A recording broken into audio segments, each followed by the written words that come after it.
Bueno, hola a todos. Yo simplemente voy a presentar a Ana María.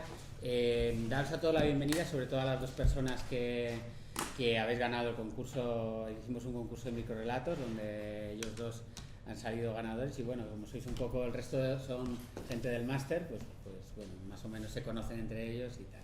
Pero bueno, bienvenidos y nada. Bueno, todos conocéis a Ana María Súa, imagino, de los que no habéis tenido tiempo estos días de, imagino, de ojear alguno de sus libros.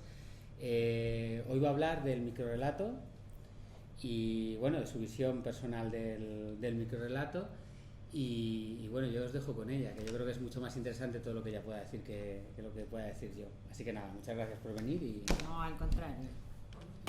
Bueno, encantada de conocerlos y para romper el fuego y antes que empiece a hablarles del microrelato, quisiera que ustedes se presenten, para lo cual les doy 5 minutos a partir de que termine de hablar y quisiera que cada uno de ustedes me escriba una presentación en 3 líneas. Puede ser formal, puede ser informal.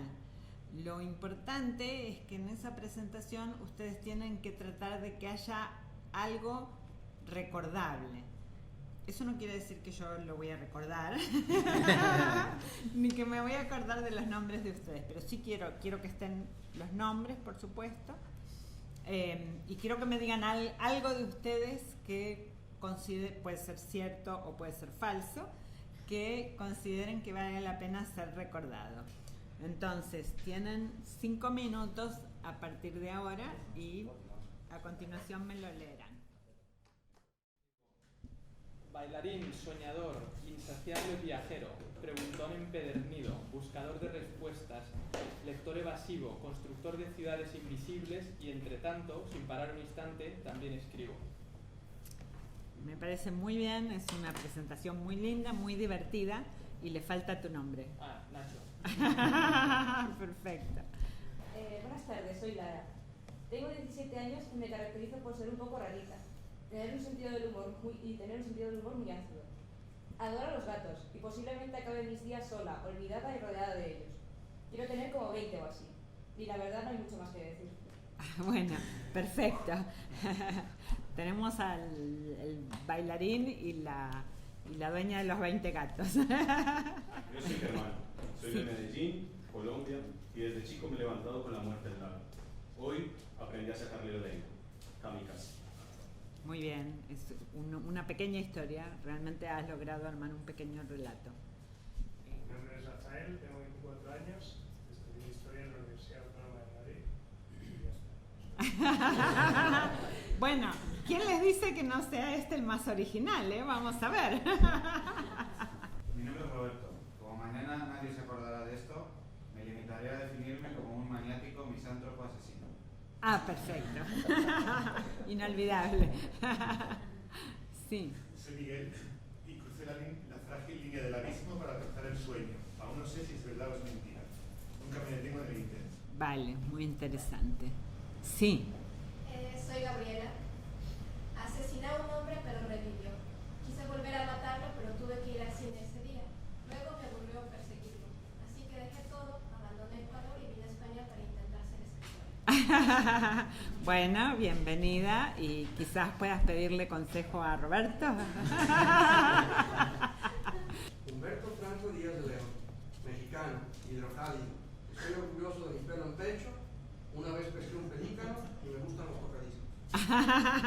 Perfecto, una muy buena enumeración arbitraria que es uno de los recursos más interesantes del microrrelato.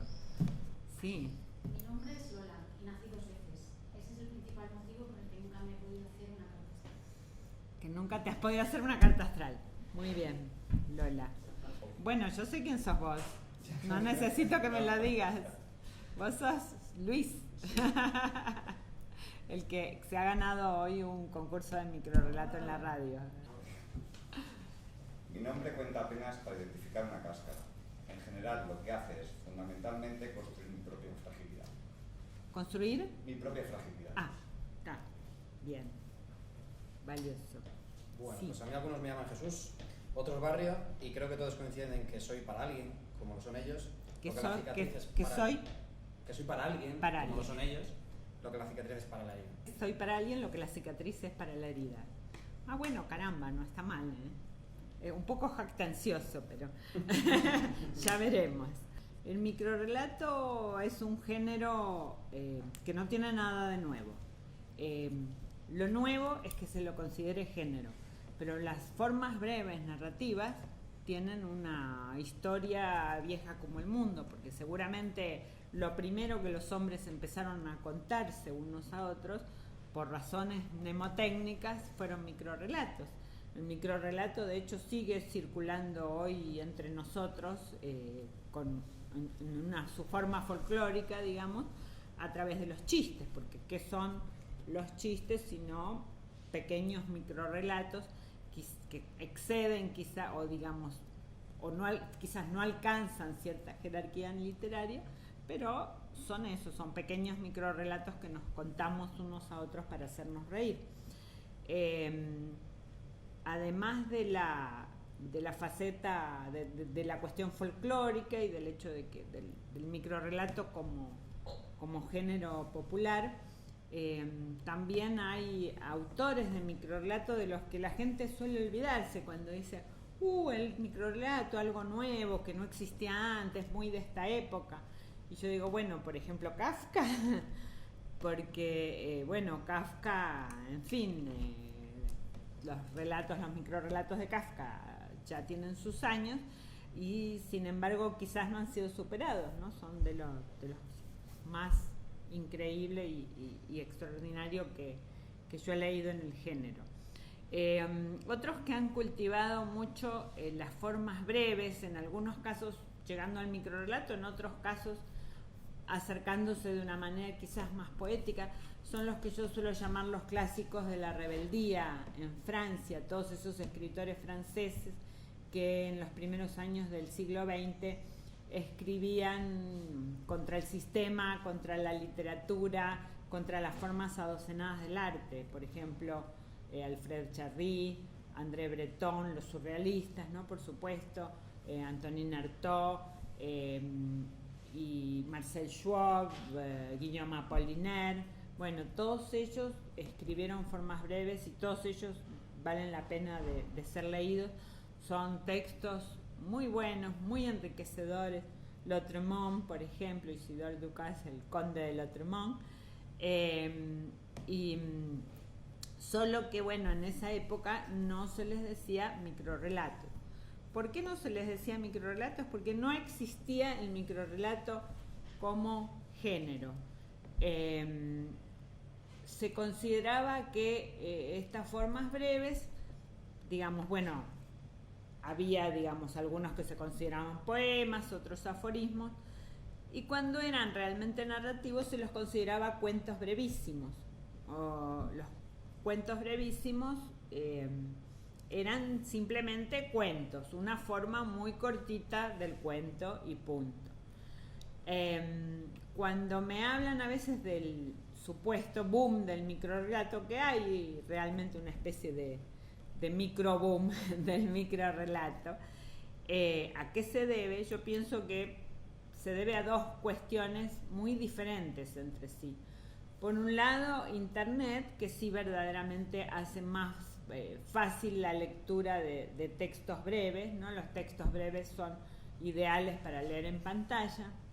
Pero por otro lado, también el hecho de que hace unos 20 años un grupo de críticos internacionales empezaron a trabajar simultáneamente en distintos países, Paquita Noguerol, Francisca Noguerol en Salamanca, Lauro Zavala en México, Violeta Rojo en Venezuela.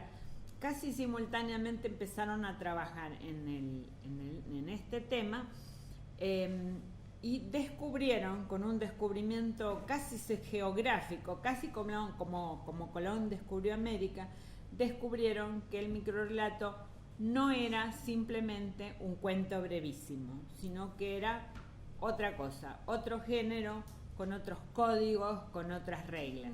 Un tema que se le planteó a los críticos para empezar con esta cuestión fue el tema del nombre. ¿Cómo llamar a este género recién descubierto? Hubo muchísimas dudas y discusiones. Minificción, y se lo llama de todas estas maneras: minificción, microrrelato, minicuento. En inglés se lo llamó flash fiction en algún momento, y también sudden fiction, que es un nombre que a mí me gusta mucho, ficción súbita. En un momento dado se lo llamó blasters, por esa idea de explosión sobre la que vamos a volver en algún momento. Hace unos años parecía que minificción iba a ganar, y de hecho cuando yo publiqué mi propia recopilación, no recopilación, sino 4 libros juntos de microrelatos en un grueso tomo que se llama Cazadores de Letras, le pusimos minificción reunida porque parecía que minificción iba a ganar sobre los demás nombres. En este momento yo veo que está mucho más popular microrelato. Bueno, mucha gente me pregunta, bueno, ¿y cómo sabemos si es una poesía o es un microrelato? Si es un aforismo o es un microrelato. Yo digo, bueno, si parece una poesía es una poesía, si parece un aforismo es un aforismo. Si uno no sabe bien qué es, probablemente sea un microrrelato. El próximo ejercicio que les voy a pedir, que es un aviso publicitario que tiene que servir, no les voy a decir qué extensión, pero ustedes imagínense que esto se va a publicar en un diario muy importante, donde cada centímetro cuesta mucho dinero, así que consideren que estamos en una situación de crisis económica y reduzcanse lo más posible. No se trata solo de escribir un aviso, sino de tienen que inventar el producto además que van a publicitar. Lo que quiero que un producto inexistente todavía. Un producto inexistente, una máquina, no cualquier producto, una máquina. Quiero que escriban un aviso que sirva para vender una máquina que hasta ahora era inexistente, pero que bueno, que ustedes ahora en 5 minutos van a inventar, y no solo van a inventar, sino que van a vender. Me gustaría que empieces vos, que fuiste uno de los primeros que terminó con tu microrrelato. ¿Cómo era tu nombre? Miguel. Miguel. Cuando le falte el del marido, el del hijo, el de la amiga, para que no tenga que buscarlo en la calle, siempre en casa y como usted lo quiera, la máquina de besar, compruébelo, no se arrepentirá. Necesario. Muy gracioso, pero me recuerda a una historia de la vida real que cuenta un autor que yo admiro mucho, que se llama Oliver Sacks, que es un neurólogo que cuenta sus casos neurológicos. Y él habla de una mujer autista, muy inteligente, pero bueno, muy autista también, y que no soportaba que la toquen, ni que la besen, ni que la abracen, y al mismo tiempo quería experimentar cómo era esa extraña sensación, y se construyó no una máquina de besar, pero una máquina de abrazar. Entonces ella se ponía dentro de la máquina, y entonces se inflaban partes interiores de la máquina y le daban la sensación del abrazo, pero estaba todo bajo su control. Entonces no le daba miedo y se podía permitir ser abrazada. Así que bueno, ¿quién te dice que tu máquina de besar no tenga utilidad para vender entre los autistas? Sí, decime. A ver, dice, para el demonio moderno, que es ejecutivo y padre de familia, llega succionador de almas. Triplica tu trabajo, triplica tu tiempo libre. Perfecto. Pero sí, está muy bien, sí, todo demonio lo va a comprar sin ninguna duda.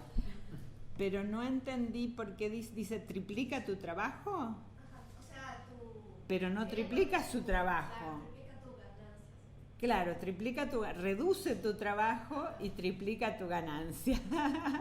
Y sin duda triplica tu tiempo libre, muy bien. Ahora, ¿qué hará el demonio con su tiempo libre, no? Una vez que ya no necesita conseguir almas. Quizás se dedique a hacer buenas obras. ¿Alguna fundación para niños pobres? Claro, ahí está. Sí, dale. silencioso, sin olores, sin problemas y sin gritos. Conecte el inhibidor de suegras y disfrute su amor sin interrupciones. Noche de póker en casa, no hay problema. El inhibidor de suegras emite su señal de modo discreto y eficaz. Perfecto, buenísimo. Se lo vamos a contar a tu suegra. Me gustó, me gustó. Decí que mi madre ya murió, si no mi marido te compraría uno. Luis. Cansado de tener pesadillas, sus problemas interrumpen su descanso. Con Oniricon no solo podrá elegir el tema de sus sueños, sino también archivarlos, repetirlos y compartirlos con sus amigos en las principales redes sociales. Sí, lo único que nos faltaba, compartir también los sueños. Muy peligroso. Muy peligroso, así. Lo único que nos quedaba en intimidad. Bueno, sí, me gusta el Oniricon. Sí, te encargo uno. Espero que puedas exportarlo porque ya me voy. Sí. Útil, rápida y eficaz. Así es la nueva aniquiladora de errores de juventud. Oh. Con este pequeño aparato, compuesto por mínimas agujas, retirará totalmente la tinta de aquel tatuaje que tanto le atormenta. Una vez finalizado su uso, podrá usarlo como un original anillo, cuya esfera cambiará de color cada 3 horas en función de los colores que conformaban su tatuaje. Y además, siempre estará ahí para recordarle que se piense las cosas 2 veces.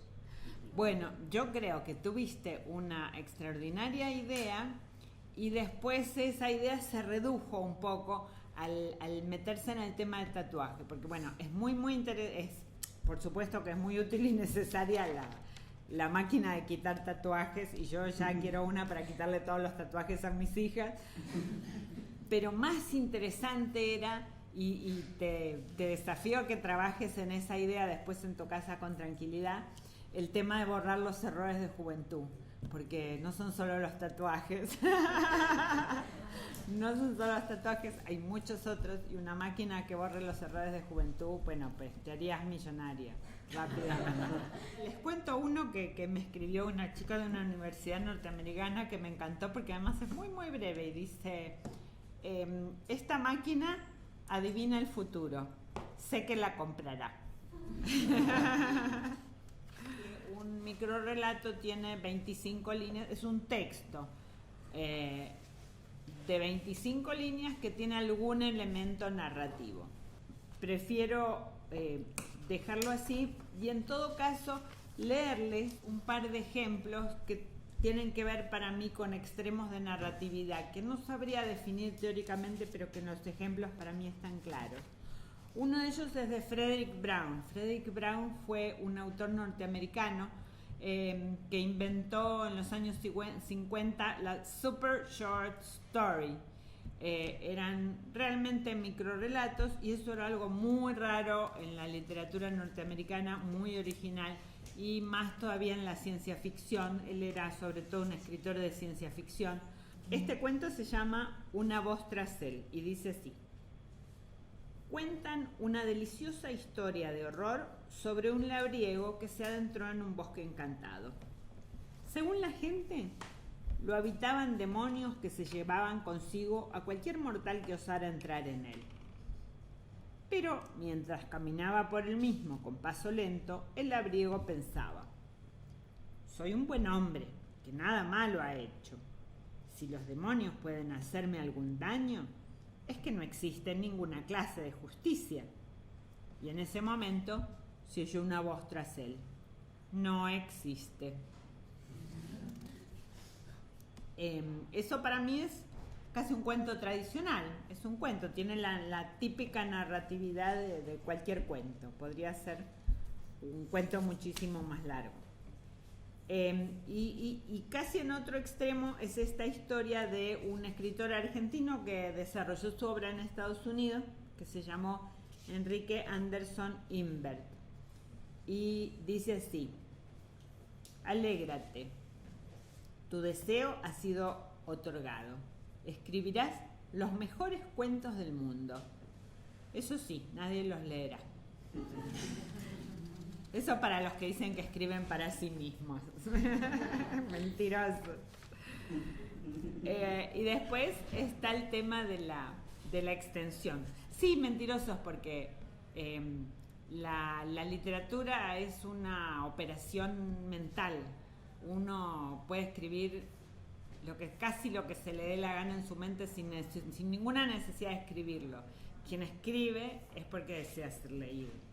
La extensión, bueno, hablamos de 25 líneas, pero también puede ser una línea.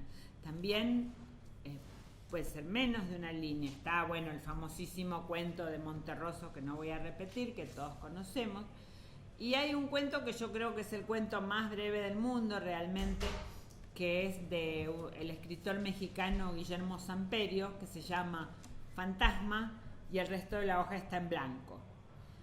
Eso es divertido, pero bueno, no es más que un juego de ingenio, ¿verdad? Es más ingenio que literatura. Como caso de extrema brevedad, les voy a leer un cuento de un autor venezolano que se llama Gabriel Jiménez Emán, y tiene un libro que se llama Los 1001 cuentos de una línea, y dice así: aquel hombre era invisible, pero nadie se percató de ello. Hay muchos microrelatos que verdaderamente no se podrían entender sin el título. Por ejemplo, les voy a leer un microrelato de Luisa Valenzuela, de un libro que se llama Aquí pasan cosas raras. Y el título dice: el sabor de una media luna a las 9 de la mañana en un viejo café de barrio donde a los 97 años Rodolfo Mondolfo todavía se reúne con sus amigos los miércoles a la tarde. Ese es el título. Y el texto dice: ¡qué bueno! Bueno, entonces a continuación les voy a dar un trabajito bastante difícil para resolver en 5 minutos, que es un microrelato de la extensión que quieran, puede ser muy cortito, pero que no se entienda sin el título, o sea, que sea necesario el título para entender el microrelato. Empezando ya. Sí. Este se llama Lo que faltaba. Ajá. Gané, cayó al cerciorarse de que tenía el boleto ganador. Gané, y no pudo trabajar el resto del día con él y ahora que no la abandonó. ¿Con él y ahora? Con él y ahora que no la abandonó. Cuando llegó el encargado del local, a pesar de habérselo prometido, no pudo aguantarse las ganas y lo noqueó de un bofetón. El delantal se lo tiró en la cara. Corrió a casa, hizo maletas, recorrió el mundo, comió bien, cogió como nunca antes lo había hecho, fue a fiestas que ni imaginó, pero no encontró la respuesta. Ayer la encontraron colgada.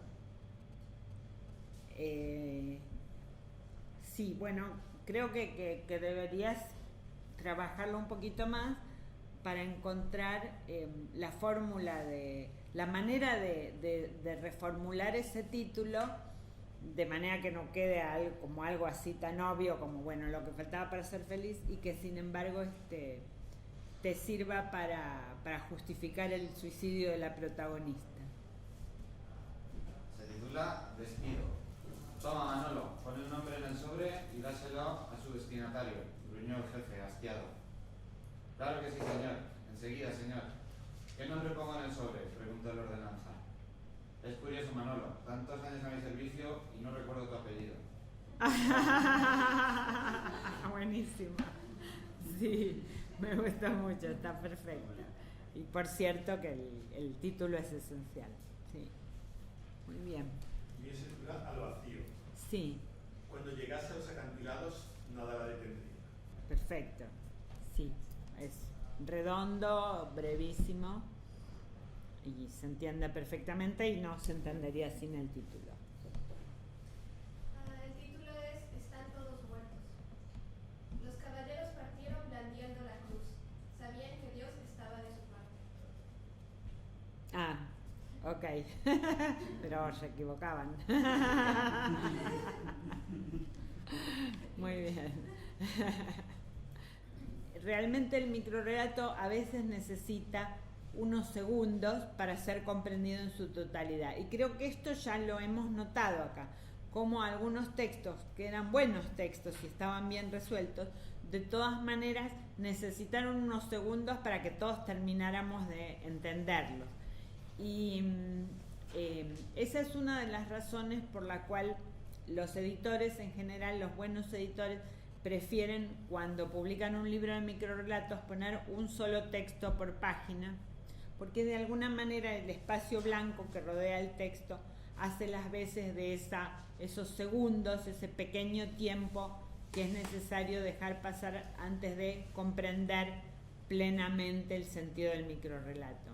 Hay un microrelato que a mí me gusta muchísimo y que ilustra muy bien este efecto que algunos llaman la teoría del clic. Se llama Cuento de horror y dice así, es de Juan José Arreola, el genial autor mexicano. La mujer que amé se ha convertido en fantasma. Yo soy el lugar de las apariciones. Y como ven, es un texto que hay que pensar unos segundos, hay que masticar un poquito antes de entenderlo en su totalidad. Hay otro efecto que todos hemos podido comprobar aquí, que es el efecto cómico, el efecto de la risa. Es lo primero y lo más fácil que puede provocar, que uno puede buscar en el microrelato, hacer reír al lector. En un texto muy breve es relativamente sencillo en comparación con otros efectos posibles, es relativamente sencillo el efecto cómico. Bueno, por algo los chistes son cortitos y eso nos hace pensar, bueno, ¿será posible? ¿Será que es necesario que el efecto del microrelato sea siempre cómico? Cuando uno lee microrelatos hay un porcentaje muy alto de textos que son divertidos, que hacen gracia. Y uno no puede dejar de preguntarse si realmente es posible provocar otro tipo de emoción. Es posible escribir un texto brevísimo que conmueva, que dé ganas de llorar, que, digamos, provoque otro tipo de sensación. Y otra cosa que uno se pregunta, o mejor dicho, no se pregunta, sino que casi uno estaría dispuesto a afirmar con toda seguridad, es que en un texto de menos de 25 líneas no es posible desarrollar personajes o profundizar en la psicología.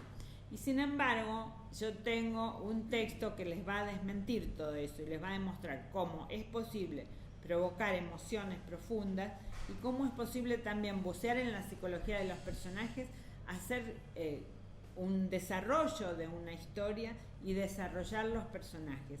Es un cuento hermosísimo que escribió un autor norteamericano que se llama Robert Hass, H-A-S-S. El joven compositor que trabajaba ese verano en una colonia de artistas la había observado durante una semana. Ella era japonesa, pintora, tenía casi 60 y él pensó que estaba enamorado de ella. Amaba su trabajo y su trabajo era como la forma en que ella movía su cuerpo, usaba sus manos, lo miraba a los ojos cuando daba respuestas divertidas y consideradas a las preguntas de él. Una noche, volviendo de un concierto, llegaron hasta la puerta de su casa y ella se volvió hacia él y le dijo: creo que te gustaría tenerme, también a mí, pero debo decirte que he sufrido una doble mastectomía. Y como él no entendía, aclaró: he perdido mis 2 pechos. La radiante sensación que él había llevado consigo en su estómago y en la cavidad de su pecho, como música, se marchitó de pronto y él se obligó a mirarla mientras decía: lo siento, creo que no podría. Volvió a su propia cabaña a través de los pinos y a la mañana se encontró un pequeño recipiente azul en el porche. Parecía estar lleno de pétalos de rosa, pero cuando lo levantó, vio que los pétalos de rosa estaban arriba. El resto del bol, ella las había barrido seguramente de los rincones de su estudio, estaba lleno de abejas muertas. Bueno, este es el texto, realmente es, para mí por lo menos es impresionante, y es la clara muestra de que sí es posible provocar emoción, sí es posible desarrollar personajes, ahondar en la psicología. Y hay una fecha clave que es 1955, que es el momento en que Borges y Bioy Casares publican la primera antología de cuento brevísimo que se llama Los cuentos breves y extraordinarios. Esos cuentos breves y extraordinarios tienen ya muchas características de las que vamos a encontrar en el microrrelato en términos generales más adelante. Hay muchos textos de autor, hay otros que suelen llamarse incrustaciones, se les llama incrustaciones a pequeños textos que uno encuentra en otros textos más largos, ¿no? En una novela, en una revista, en un aviso publicitario, de repente hay 4 o 5 líneas que uno las puede sacar de ahí y eso es un microrrelato. Esos microrrelatos no se escriben, sino que se descubren. En realidad, se descubrió otra cosa a lo largo de los años, y es que muchos de estos textos que Borges y Bioy Casares atribuían a otros autores, atribuían a otros textos más largos, en realidad habían sido inventados por ellos. Mientras Borges y Bioy Casares trabajaban en el microrrelato en el sur de América Latina, en el norte, en México, estaban trabajando simultáneamente Arreola y Monterroso. El microrrelato tiene una tendencia, una curiosa tendencia hacia lo fantástico. No me pregunten por qué, quizás porque la resolución fantástica se acomoda mejor a la brevedad, o digamos es más fácil encontrar una solución fantástica para un texto de 4 o 5 líneas. No sé por qué. El bestiario. Hay muchísimos millones de animales inventados, inexistentes, que son protagonistas del microrrelato. Les voy a leer uno que es del autor español Juan Perucho, y dice así. Se llama El chupado. Es un animal invisible y por lo tanto nadie sabe cómo es. Se supone que vive en las habitaciones con calefacción, pues consta que es muy friolento y estornuda con mucha frecuencia. Le gusta mucho hacerse un ovillo ante los pies de las amas de casa, limpias e irreprochablemente ordenadas, cuando éstas, en sus momentos de ocio, se sientan en sus butacas, también en sillas de costura, confeccionando con largas agujas y lana dulce jerseys para sus chiquillos. Me olvido de hacer constar que es un animal muy fiel. Bueno, los desafío entonces ahora a que escriban un texto con un animal imaginario, un animal inventado por ustedes, que puede ser una historia, un pequeño relato en el que ese animal participe, o puede ser simplemente una descripción. Allá por las selvas de Guinea viven los tinguinuqueis, unos gallos diminutos del color del mazapán, que se alimentan principalmente de moscas tsetse. Es por eso que nunca cacarean hasta ya bien entrado el mediodía. Está muy bien, muy lindo y muy redondito, ¿no? Porque bueno, naturalmente como se alimentan de moscas tsetse se quedan dormidos y por eso no los escuchamos. Perfecto, me gustaron mucho los, ¿cómo se llaman? Tinguinuqueis. Tinguinuqueis. Sí. Parece una mariposa. Tiene los colores del arco iris y unos ojos humanos pintados sobre sus grises párpados.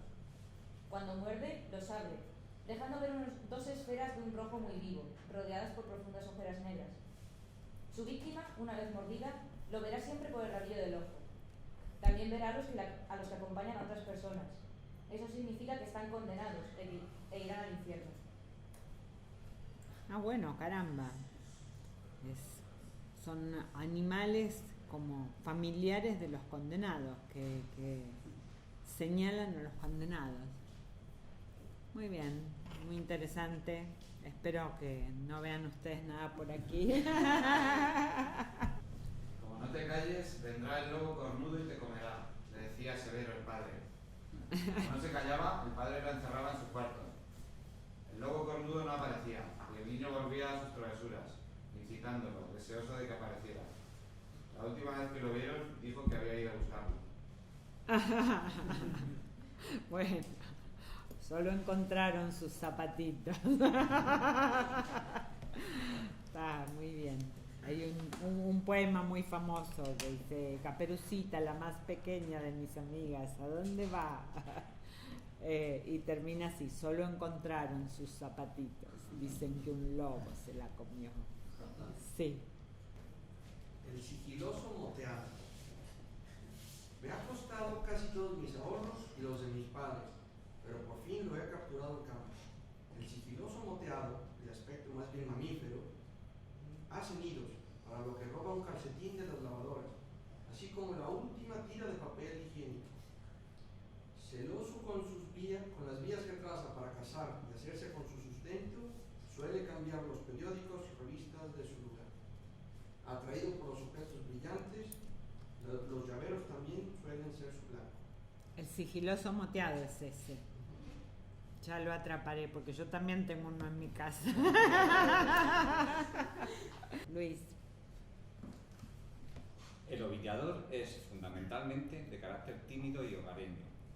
Su habilidad tejedora se puede observar en las pelusas crecientes de los rincones de las casas, sobre todo en época de celo. A veces, en tiempos de sequía prolongada, busca refugio en los ombligos de sus dueños. Muy bien, está bien. Todos hemos tenido alguna vez algún ovillador por ahí, ¿no? Bueno, esto yo creo que es demasiado real. Se llama Európodo. ¿Cómo? Európodo. Európodo.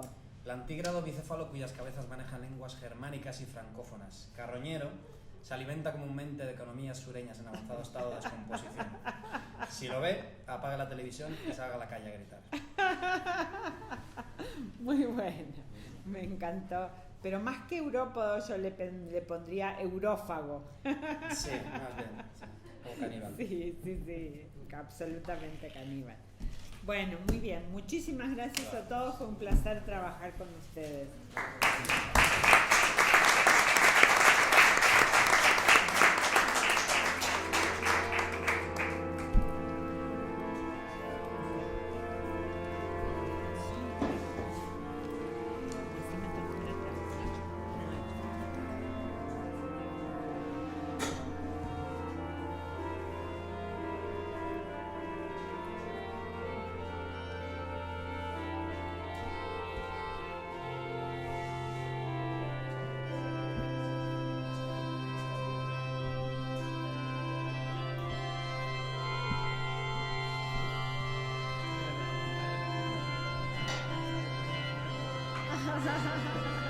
Gordo era muy caro. Eso te habrá dicho.